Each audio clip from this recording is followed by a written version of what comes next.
If you've ever had that quiet thought, the one you don't really say out loud, that little voice in your head that goes, there has to be more than this, I want you to stay with me for a minute.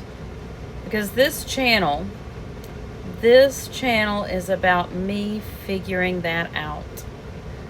If we haven't met before, I'm Valerie. I am 61.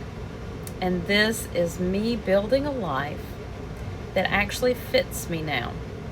Not just the life I built before. I don't have it all figured out. Not even close.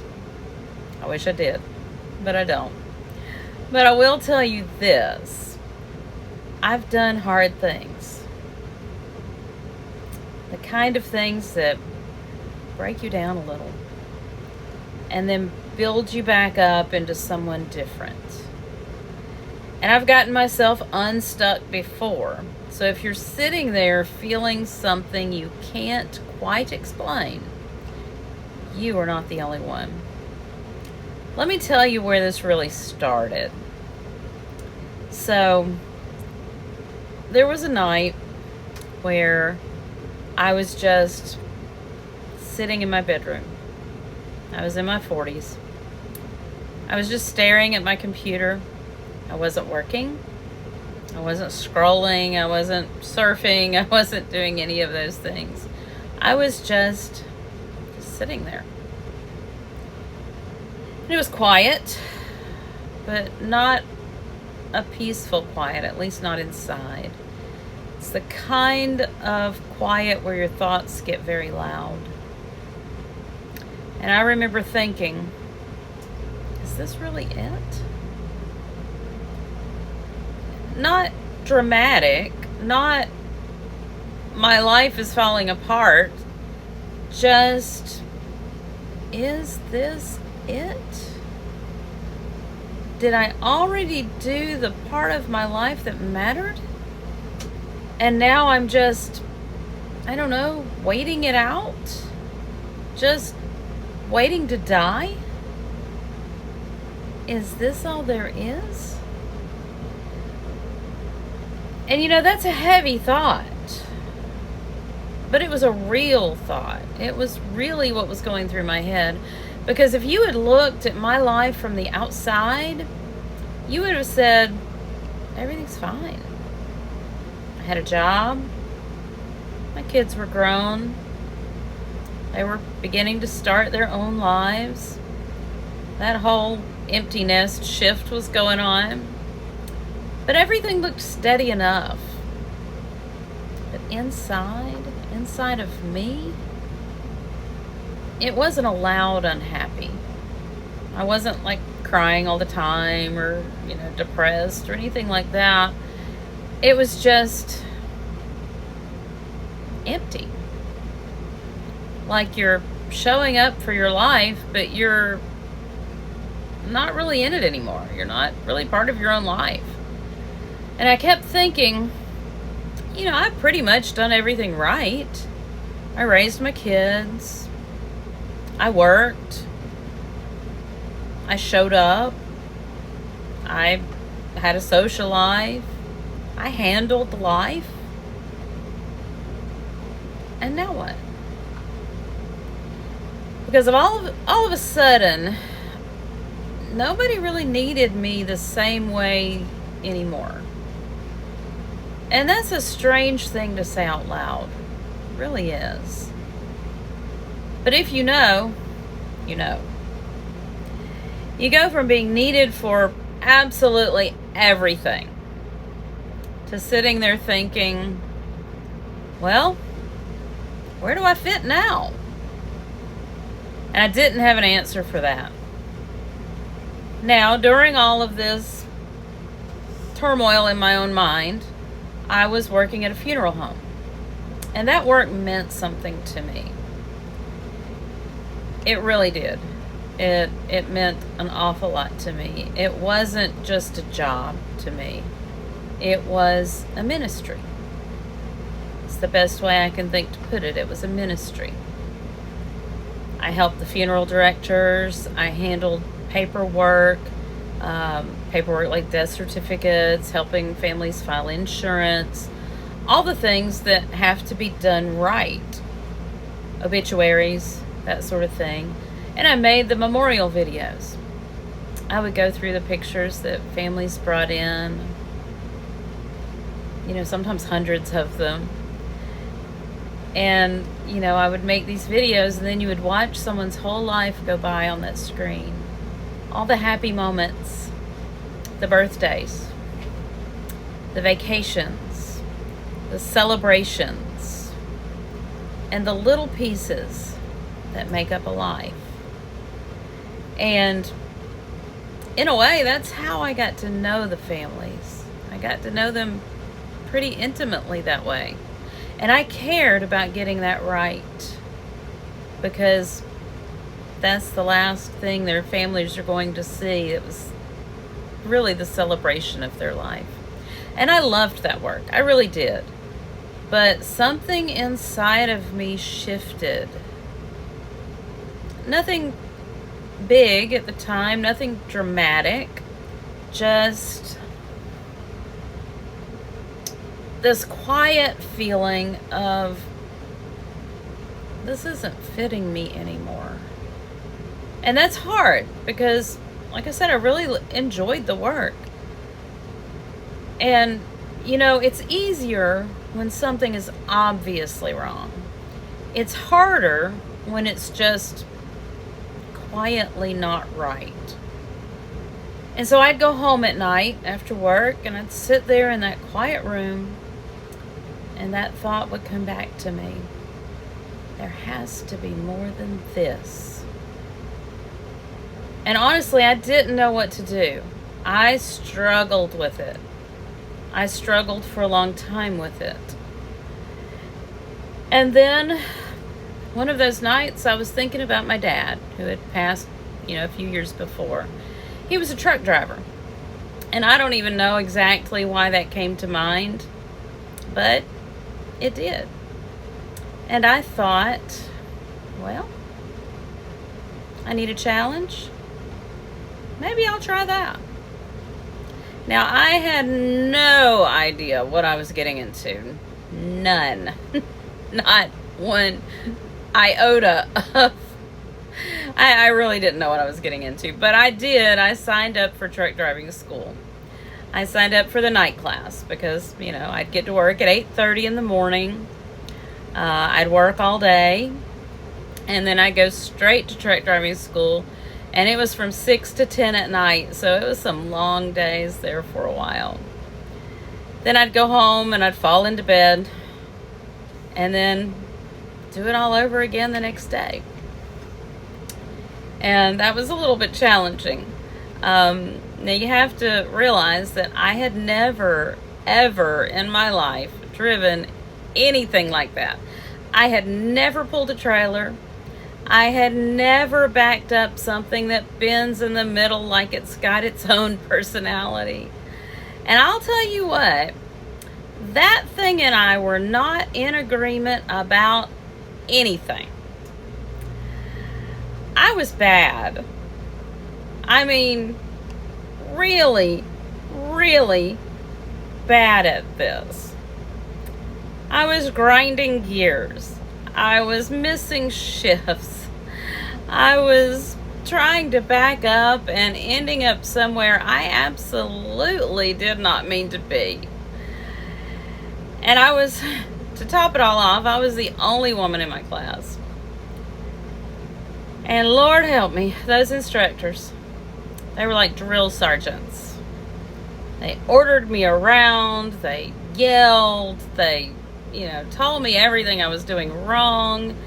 And I'll tell you what, that was not my style of learning. It really didn't help me at all. It made me nervous. And when I got nervous, I got worse. And remember, I was bad to begin with. So, my instructors, they pulled me aside more than once. And they told me that I might need to reconsider this whole thing. This might not be for me. And I remember standing there, I'm one of those times thinking, well, that's just fantastic. Because I had been good at most everything I'd ever tried. So this was humbling. And it was embarrassing. Because I wasn't just struggling. I was struggling at something I didn't understand. And more than that, I didn't know how to fix it. It just, I don't know, it wasn't clicking in my mind. No matter what I did. And I'd leave there from class at night. I'd get in my car. I'd sit there for a few minutes, just kind of thinking through what had happened that night. Usually not anything good. And I'd drive home, and it was about a 30-minute drive, and I'd cry every night. I'd think, I'm quitting. This is just too hard. They're telling me I'm not cut out for this, and I don't think I am. What am I even doing here? And I meant every word of that. But then the next morning would come, and I'd get up, and I'd go right back, and I'd do it all over again. Because somewhere underneath all that frustration and embarrassment and all of that, there was this little voice in my head saying, you are not done yet. And somehow, I'm not sure how, but somehow I got through that class. And I went to the DMV, and the officer, she just talked to me. No yelling, no pressure. We just had a conversation while I drove through 3 counties with her. And it was like night and day. And when I was with that officer, it was actually kind of easy. I drove better than I had the entire class. I wasn't 100% perfect, but I was so much better. And I walked out of there with my CDL on the first try. And I'll tell you what, everyone in my class was shocked. I went to a little graduation ceremony the same day I took the class, and everybody was shocked, including me. And then I quit the funeral home, and I started driving a big truck, an 18-wheeler. I did a little refrigerated training work, but then I went on to flatbed. And that was hard work. Things were heavy. It was a physical job, which I had not done before. Learned how to secure loads. I learned how to tarp them, do it right so nothing moves. It wasn't easy. Then I moved into hauling golf carts and side-by-sides. And that's when things got real. My very first delivery, I'll never forget it. I was in Michigan in the winter. Very first delivery with a load of golf carts. There was snow everywhere. There was ice everywhere. My hands were freezing before I even got started. And in order to, these were on double-decker trailers, and I had to build these ramps. There were 4 of them. And you had to put them together a certain way, and they were about 100 pounds each. Cold metal, even through gloves. It was wet. It was slick. And I was wondering about my life choices. But as I was building them, that snow was turning to ice on those ramps. So now I've got these slick metal ramps on this icy ground that I'm trying to stay upright on. And they go 10 feet up in the air. And I'm trying to line everything up just right, trying to get them up, high enough. Because if those ramps aren't right, nothing else was going to be right. And I remember thinking, what in the world am I doing with my life? So once I got them set, now you don't climb those ramps, you actually walk up them. Kind of like a tightrope. Trying not to slip. Trying not to misstep, because remember, they're icy. So I walked up them, I got to that top deck, and that was the very first time I had ever driven a golf cart. Ever. And I'm sitting there, 10 feet up in the air, on ice, looking down that ramp,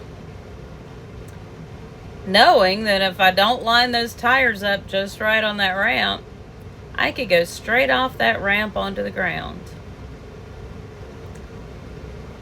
And so I sat there, again, wondering about my life choices. And I was thinking, what are you doing? What are you doing? I was scared. And it was funny, I found out later that there were grown men who got to that same spot, up there looking down, and couldn't do it. They had to call somebody else in to finish it. And then they realized that job was not for them. But I didn't know any of that then. I didn't even know that was an option. I just remember thinking, well, I guess we're doing this. So I did it. I got that first golf cart down to the ground, drove it to where it needed to be, walked back, went straight up that ramp again to go get the next one, and the next one, and the next one. I took the ramps down, put them away, then I got back in the truck and drove to that next stop to do it all over again. In the cold. Up north. And I'll tell you something. I'm from the South. I don't even like the cold. Much less all that ice and snow and stuff. So that was just insult to injury. But I kept going. And somewhere in all of that, I realized I was starting to feel alive again. Like, oh, there I am. I can do hard things. So when I tell you that I've been in that place before, that there has to be more place, I mean it. And here's the part that caught me off guard. I'm starting to feel it again. Now, I own a dog training business with my husband, and we've worked really hard to build that. It's successful. We are proud of where we've been able to come from zero to where we are now. And we're not walking away from that. We can't walk away from that because it's been too much of us. But something in me is beginning to say there's more. And this time, I'm paying attention to it a lot earlier than I did last time. So instead of ignoring it or pushing it aside, like I've done so many times before, I'm leaning into it. I'm building something alongside what we already have. So I've dabbled in affiliate marketing before. I've made a few $100s here and there, now and then, but I never really stuck with it. It was one of those things that I enjoyed, but, there was always something else that needed my attention more. Family, work, life. How things get in the way. It happens to us all. But this time feels different. So I picked something related to that because I was familiar with it, and I started something that wasn't available back when I was doing affiliate marketing before. But for me right now, that's the Amazon Influencer Program. My first month, I made $38. Not a great, not a lot. Month 2, made a little over 100. Month 3, a little over 200. And it's kept growing. I mean, it's not going to pay the bills, but it's kept growing. And now I'm about month 6, and I'm at about $1,300. I'm pretty proud of that. But I'm just getting started. And this time, I'm not doing it quietly. I'm going to show you what I'm doing. And as I'm doing it. So if you've ever thought, maybe I could do something different, but you don't want to go and drive a truck or learn all that, which I don't blame you. But if you've ever thought I could do something different, maybe I could build something too. You don't have to have it all figured out. You just have to start. And if you want to, you can come along with me. We'll figure it out one step at a time together. So follow and subscribe, and let's see where we can take this.